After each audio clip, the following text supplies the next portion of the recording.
Oras sa ating mga kabigwas ay ganap ng alas 5:57 ng umaga.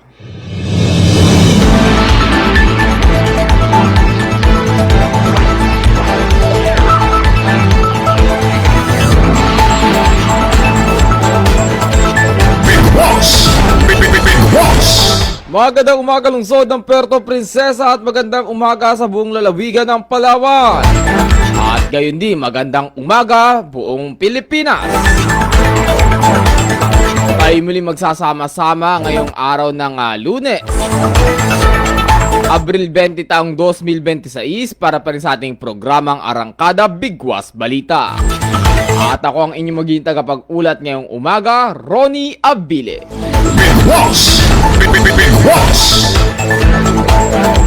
At para sa ulo ng ating mga balita,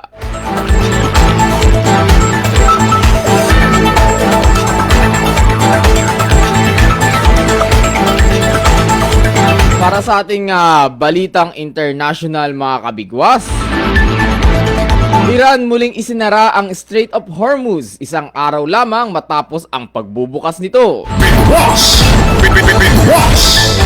At para naman sa ating balitang national, motorcycle taxi rider patay habang naghihintay ng ayuda.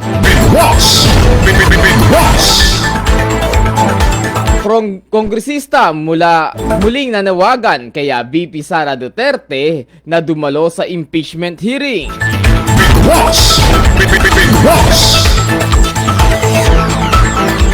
Desisyon ng DOTR at LTFRB na huwag nang ipagpilitan ang paggamit ng GPS tracking device sa mga PUV drivers, pinuri ni Senator Joel Villanueva, at ang balitang yan ay ihatid sa atin mamaya kasamang Roberto Villegas. Sa iba pa natin balitang national, Senator Amy Marcos suportado ang pagpapaliban ng BSKE 2026 election. Sa iba pa natin balitang national, SEC nagbabala sa publiko hinggil sa online scam. Oras sa ating mga kabigwas, ganap ng alas 6 in punto ng umaga at tayo magpapatuloy para sa ating balitang international.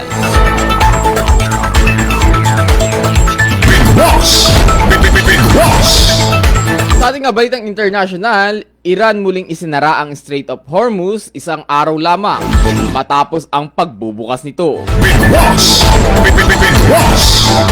Muling isinara ng Iran ang Strait of Hormuz kasunod ng patuloy na umano'y pagharang ng Estados Unidos sa kanilang mga daungan na tinatawag ng Tehran na isang uri ng piracy o pandarambong sa dagat. Ang hakbang ay inanunsyo isang araw lamang matapos ideklara ng Iran na bukas muli ang nasabing mahalagang ruta para sa mga barko, kasabay ng umiiral na tigil putukan sa pagitan ng Israel at Lebanon. Gayunpaman, agad itong binawi ng militar ng Iran dahil sa patuloy na tensyon sa rehiyon. Batay sa mga ulat mula sa mga maritime security sources, nagkaroon umano ng putukan mula sa mga gunboat ng Iran laban sa isang oil tanker, dahilan upang umatras at umiwas ang ilang sasakyang pandagat sa naturang lugar. Magugunitang ang Strait of Hormuz ay isa sa pinakamahalagang daanan ng langis sa buong mundo, kung saan dumaraan ang tinatayang 20% ng global oil supply. Dahil dito, ang muling pagsasara nito ay nagdudulot ng pangamba sa posibleng pagtaas ng presyo ng langis at epekto nito sa pandaigdigang ekonomiya. Iginiit naman ng Iran na mananatili ang mahigpit na kontrol sa nasabing ruta hanggat hindi umano inaalis ng Estados Unidos ang kanilang naval blockade na patuloy na nagpapalala sa tensyon sa pagitan ng dalawang bansa. At para naman sa ating balitang nasyonal,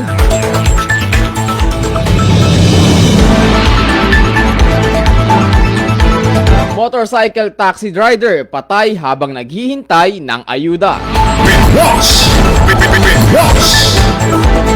Nagpaabot ng pakikiramay ang Digital Pinoy sa pamilya at mga mahal sa buhay ng isang motorcycle taxi rider na nasawi habang naghihintay sa pila upang makatanggap ng tulong pinansyal para sa mga manggagawa sa transportasyon. Ayon sa grupo, ang inaasahang pagkuha ng ayuda ay nauwi sa trahedya, isang pangyayaring muling naglantad sa araw-araw na hamon at panganib na kinakaharap ng maraming rider. Iginiit nila na hindi dapat nalalagay sa alanganin ang kalusugan at buhay ng sinumang manggagawa para lamang makakuha ng benepisyo mula sa pamahalaan.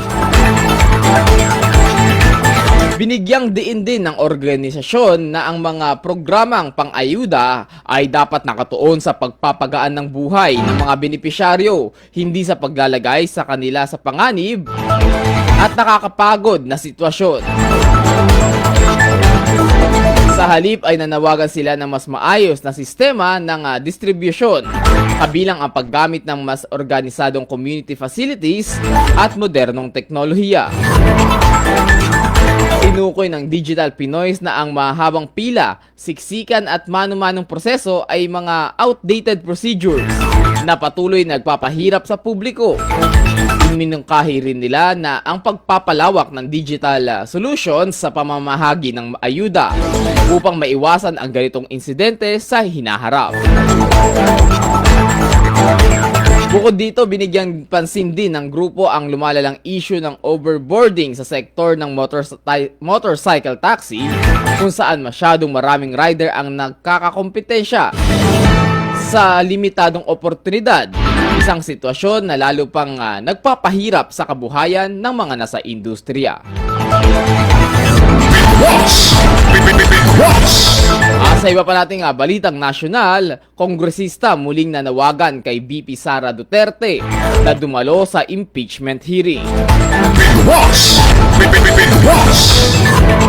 Muling hinikayat ni House Committee on Suffrage and Electoral Reforms Chair Zia Alonto Adyong si VP Sara Duterte na humarap sa pagdinig ng House Committee on Justice kaugnay ng mga kasong impeachment na isinampa laban sa kanya sa Kamara. Ang panawagan ay kasunod ng inilabas na resulta ng survey ng Okta Research na nagpapakita na nasa 69% ng mga Pilipino ang sumusuporta na umusad ang proseso tungo sa paglilitis sa Senado. Samantala, 28% ang hindi pabor habang 3% ang nananatiling undecided batay sa datos na inilabas noong Abril 15. Ayon kay Adyong, ang pagdalo ng Vice Presidente sa pagdinig ay mahalaga upang mabigyan siya ng pagkakataong sagutin ang mga paratang na ibinabato laban sa kanya. Aniya, makatutulong din ito upang maging mas malinaw sa publiko ang mga isyong kinakaharap ng ikalawang pinakamataas na opisyal ng bansa. Patuloy namang hinihintay ng komite ang tugon ni Duterte habang nagpapatuloy ang mga hakbang sa Kamara hinggil sa mga reklamong maaaring umabot sa Senado para sa posibleng impeachment trial. At ang oras natin mga kabigwas ay ganap ng alas 6:06 ng umaga at tayo magpapatuloy mga kabigwas katapos lamang ng isang patalastas.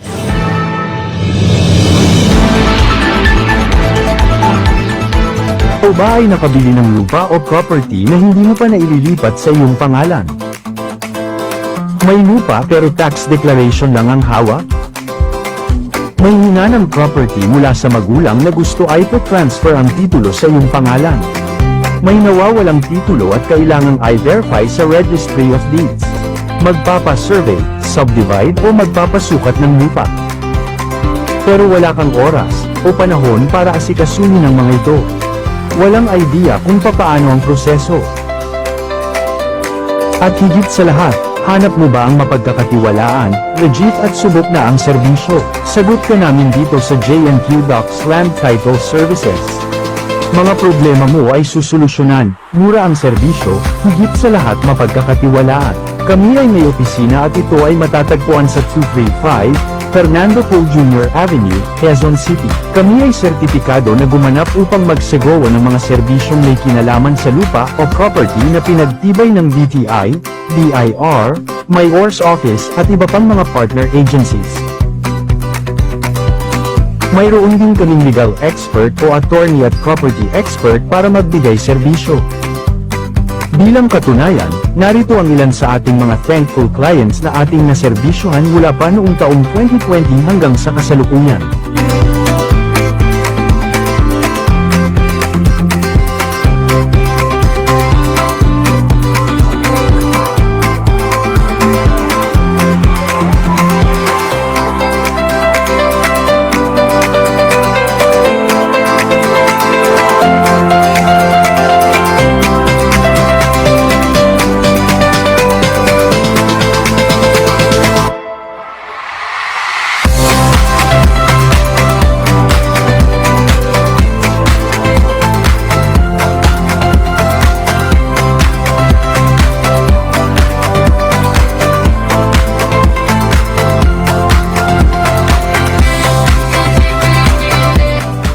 Kaya naman huwag na magpatumpik-tumpik pa, kumonsulta na sa J@Q Docs Land Tutoring Services.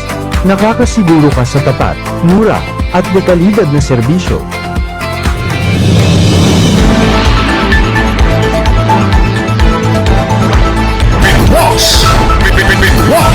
At oras natin mga kabigwas sa ganap ng alas 6:09 ng umaga at ang oras na yan ay hatid sa atin ng J&Q Docs Land Titling Services.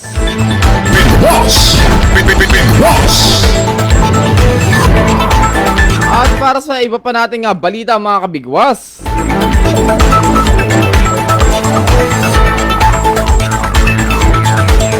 para pa rin sa ating balitang national, desisyon ng DOTR at LTFRB na wag nang ipagpilitan ang paggamit ng GPS tracking device sa mga PUB driver, pinuri ni Senator Joel Villanueva at ang balitang yan ay ihatid sa atin ni kasamang Roberto Villegas. Itinampok ni Senador Joel Villanueva ang naging kapasyahan ng Department of Transportation o DOTR at Land Transportation Franchising and Regulatory Board o LTFRB na wag nang ipatupad ang sapilitang paggamit ng GPS tracking device para sa mga public utility vehicle o PUV drivers na kasapi sa Service Contracting Program.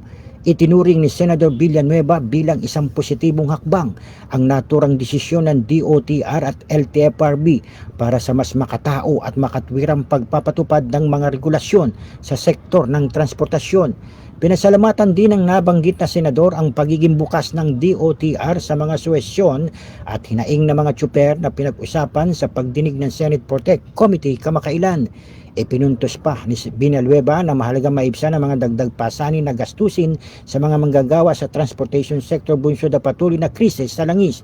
Isinaad din ng mababatas na mas makatwiran lang na suporta ang naturang sektor para makabangon ito mula sa epekto ng mataas na presyo ng petrolyo.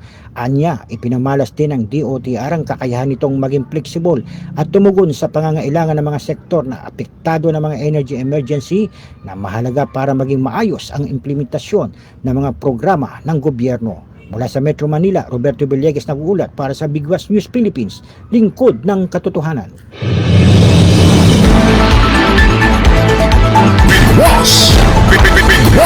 Maraming salamat kasamang Roberto Villegas para pa rin sa ating balitang nasyonal.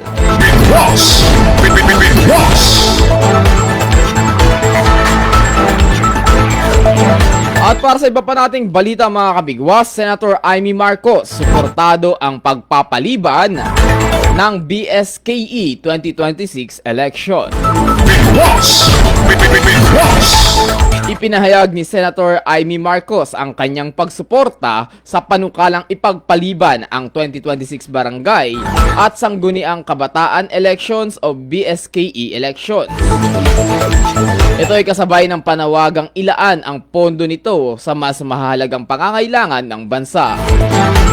Ayon sa senadora, ang tinatayang 16 na bilyong budget para sa halalan ay maaaring i-realign upang matugunan ang mga agarang issue tulad ng tumataas na presyo ng langis at iba pang pangunahing serbisyo na direktang nakakaapekto sa pang-araw-araw na buhay ng mga Pilipino.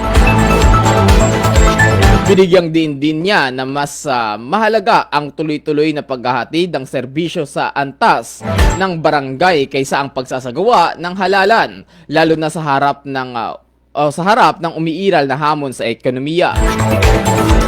Matatanda ang ilang ulit ng naantala ang BSKE sa mga nakaraang taon. Noong 2023, inilipat ang schedule ito mula Disyembre patungong Oktubre, bago muling itinakda ang susunod na halalan sa 2026. Karaniwang ikinakatwiran sa mga ganitong panukala ang mga pangangailangang ilaan sa ang limitadong pondo ng pamahalaan sa mas agarang programa. Sa kasalukuyan, nananatiling mataas ang presyo ng langis at iba pang bilihin bunsod ng tensyon sa gitnang silangan, dahilan upang mas maraming mambabatas ang magmungkahi ng paglipat ng pondo patungo sa mga programang makakapagbibigay ng agarang ginhawa sa publiko. At oras sa ating mga kabigwas ay ganap ng alas 6:13 ng umaga at tayo magpapatuloy para sa isa pa nating balitang nasyonal. Sa isa pa nating balitang nasyonal mga kabigwas, SEC nagbabala sa publiko hinggil sa online scam at ang balitang yan ay ihatid sa atin ni kasamang Don Robert Ramiro. Nagbabala sa publiko ang Security and Exchange Commission laban sa online modus applications na gumagamit ng Android Package Kit Files o APK files para makapangbiktima at makapagnakaw ng financial information. Ayon sa SEC, nakapagtala na ang ahensya na biktima na nagamit ang personal account na nakakuha ng masisilang impormasyon para ma-access ang account at makakuha ng personal one-time password at makapag-loan ng malaking halaga na hindi nalalaman ng biktima. Dagdag pa nito, dumarami na ang mga nagpapanggap na mga magnanakaw bilang lehitimong kinatawan ng isang institusyon na nanghihikayat na sumali sa mga meetings at mag-download ng applications na hindi opisyal na application stores gaya ng Google Play at Apple App Store. Pinapayuhan na ang publiko na huwag mag-install ng applications mula sa hindi beripikado upang maiwasan na huwag mabiktima ng online modus application. I-report sa Security and Exchange Commission o kaya ay sa PNP Cybercrime Division ang mga kahina-hinalang aktibidad ng panghikayat na mag-download ng Android Package Kit application. Mula sa Metro Manila, Don Robert Ramiro nag-uulat para sa Bigwas News Philippines, lingkod ng katotohanan. Maraming salamat kasamang Don Robert Ramiro para pa rin sa ating balitang nasyonal. At ang oras natin mga kabigwas ay ganap ng alas 6:16 ng umaga at ang mga balitang yan. Yan ang ating mga nakalap na balita ngayong araw para sa ating programang Arangkada Bigwas Balita. Pangalan pa rin ng aming General Station Manager kay Ma'am Yumi Cascara. Sa aming Program Director Sir Jeffrey Balahonda. Sa aming News Director kay Ma'am Rose Dingding. At sa aming mga technical side kay Tech Leo at Tech Neuron. Ako ang inyong naging tagapag-ulat at nakasama ngayong umaga para sa ating programang Arangkada Bigwas Balita, Ronnie Abile. Magandang umaga mga kabigwas at isang mapagpalang umaga sa ating lahat.